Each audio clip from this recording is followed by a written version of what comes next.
प्रिय साथियों, सत साहिब चैनल में आपका हार्दिक अभिनंदन और वंदन है। पिछले वीडियो में हम लोगों ने देखा था कि हमारे भारतीय संविधान में ही ईश्वरीय शक्तियाँ निहित है।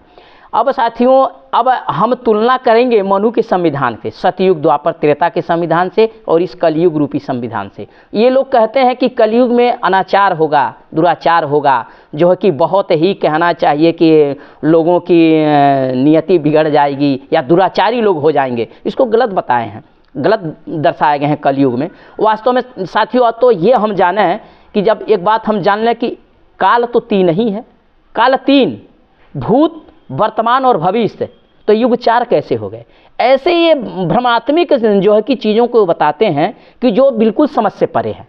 पूरे विश्व के पैमाने में लोग जानते हैं कि काल का तीन ही रूप है, भूत, भविष्य और वर्तमान। तो चौथा युग कहाँ से आ गया? चौथा समय कहाँ है भैया? कहीं कुछ है ही नहीं है। ये सिर्फ टोटल ये कहना चाहिए एक संदेहजनक चीज़ें हैं। काल तो तीन ही है, भूत जो बीत गया, वर्तमान जो चल रहा है, भविष्य जो आएगा, यही तो तीन है। और कहाँ है? दूसरा कोई काल नहीं लिया। चार युग में, काल को चार युगों में परिवर्तित करते हैं। हाँ, ये हो सकता है चौथा युग, जैसे हम मान सकते हैं कलयुग का मतलब है मशीनरीकरण, मशीनों का युग, विज्ञान का युग, कलम का युग, कलम का युग, विकास का युग, इसको हम यूं कह सकते हैं, विकास का युग। बाकी काल जो है तीन ही रूपों में विभक्त हैं। तीन ही रूप देखिए, प्रकृति हमारी त्रिगुणी है। तीन गुण कौन? सतो रजो तमो। तीन रूप ब्रह्मा विष्णु महेश। अब जो मैंने ये विधान के बताया था उस ब्रह्मा से, मनु के ब्रह्मा से, तो सर्वोत्तम हमारे ये ब्रह्मा है, हमारे बाबा साहब हैं भीमराव अम्बेडकर। क्योंकि उनके विधान से, उनके विधान में तो एक मनुष्य जाति को मनुष्य नहीं समझा गया है। ये कितना एक अधम समझा गया है और इतना जो है कि उनको हे दृष्टि, घृणा की दृष्टि से देखा गया है। यानी कि अब समझिए, उनके संविधान में एक मानव के, एक समाज को आर्थिक, नैतिक, सामाजिक, राजनैतिक और शैक्षणिक, ये सारे चीज़ों से जो है कि वंचित किया गया था। और यह संविधान जो हमारा, यह जो बाबा साहब का संविधान जो है, उसमें मानव समाज के, समस्त मानव के लिए आर्थिक, राजनीतिक, सामाजिक, धार्मिक और शैक्षणिक सारे अधिकार प्राप्त हैं। चाहे वो किसी समाज को, किसी जाति का है, चाहे कोई हो, सबके लिए यह अधिकार दी गई, समता की बात कही गई है। तो हम कैसे कहें कि वह संविधान, चाहे वो लोग सर्वोच्च थे, उच्चतम थे? सर्वोच्च तो देखिए, आप अपने दिमाग से, अपने बुद्धि से इस बात को समझिए कि जो है कि वह सर्वोच्च है कि ये सर्वोच्च है, उत्तम ये संविधान है। हमारा जो संविधान है, वास्तविक ब्रह्मा जो हैं, वो ब्रह्मा तो भेदभाव रखते थे, वह ब्रह्मा तो ईर्षा किए हैं, वह ब्रह्मा ने तो जो है कि मनुष्य और मनुष्यों में जो है कि अंतराल रखे हैं। और यह ब्रह्मा तो इस तरह के किसी के ऊपर कोई भेदभाव नहीं रखता है। तो ईश्वर हम इसको कहते हैं, ईश्वर तो यही है। जब ईश्वर जो है कि लोगों में भेदभाव रखेगा, अस्पृश्यता की बात कहेगा, छुआछूत की बात कहेगा, तो ईश्वर कहाँ रह जाएंगे? कहाँ है ईश्वरी चीज?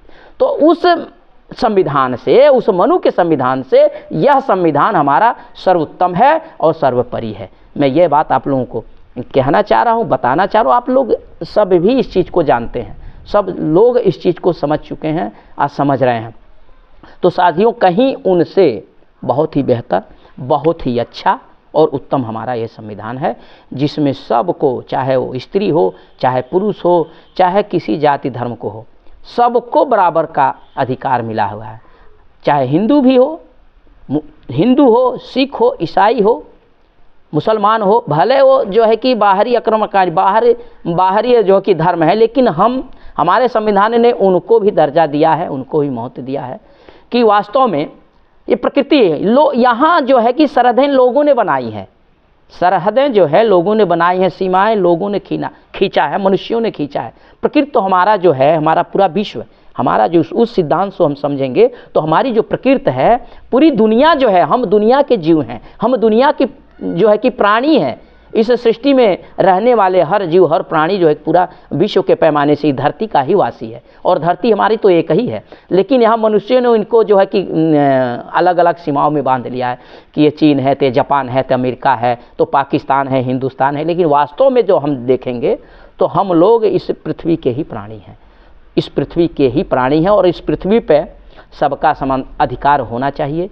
साथियों, यह बातें जो मेरी ये बातें हैं जो आप लोगों को अपने संविधान के स्वरूप का वर्णन मैंने आप लोगों को बताया है, समझाया है और समझाने की कोशिश कर रहा हूं, तो आप लोग इसको समझें, जानें। अगर आप लोगों के समझ में आ रही, अच्छी लग रही है मेरी बातें, तो कृपा कर लाइक करें, सब्सक्राइब करें और वीडियो लोगों तक शेयर करें।